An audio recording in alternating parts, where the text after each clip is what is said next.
Bonjour, vous êtes dirigeant, vous portez, vous tenez, vous avancez, mais à force de tenir, vous oubliez peut-être que vous avez vous aussi le droit, parfois, de fléchir.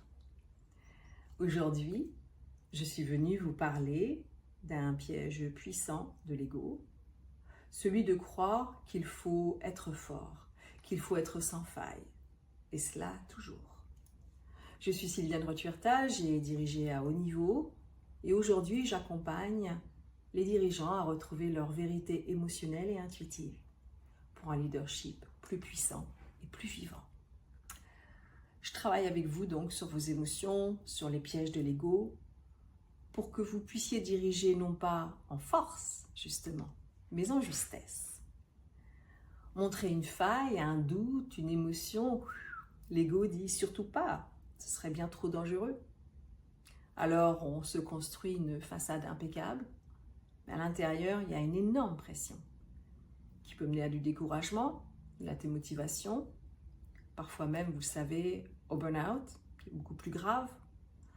Une chose est sûre, c'est que ce jeu-là nous coupe d'un levier immense de leadership qui est le véritable lien avec les autres.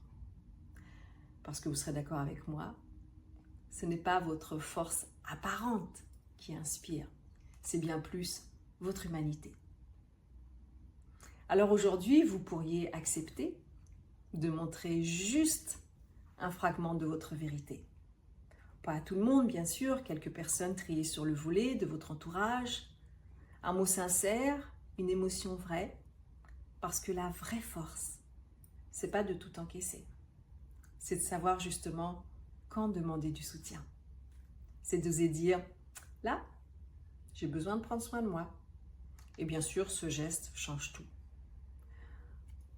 J'ai été la première à ce jeu-là, parce que j'étais à un poste à haute responsabilité, une femme dans un monde d'hommes.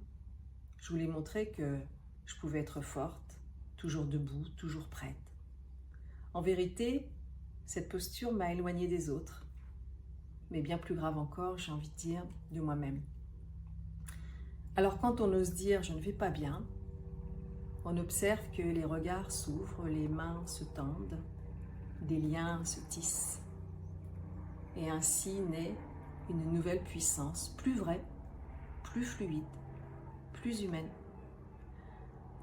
Alors comme dans le reste de mes capsules, je vais vous proposer ce petit exercice, si vous le souhaitez, que j'ai appelé l'exercice du geste de vérité. Il convient donc de choisir une situation où vous vous sentez particulièrement sous pression. Et puis, par rapport à cette situation-là, osez partager une émotion authentique avec une personne de confiance.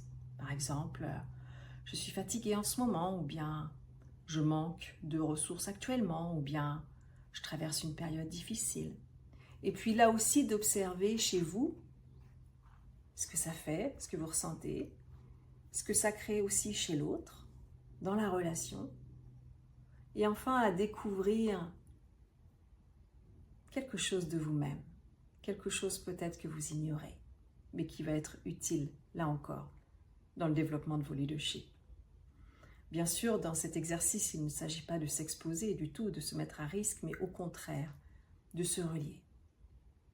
Le masque du fort vous a peut-être protégé. Je crois qu'il l'a fait pour moi un temps. Mais aujourd'hui, vous pouvez le poser. Parce que la vulnérabilité, eh bien, n'est pas un risque. C'est un pont. C'est une nouvelle porte pour libérer votre puissance intérieure.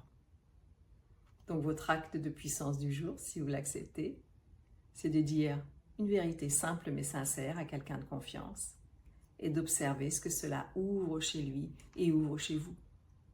Si ce chemin de vérité, de lien et d'alignement vous parle, alors suivez-moi pour les prochaines capsules. Découvrons ensemble comment déconstruire les jeux de notre ego et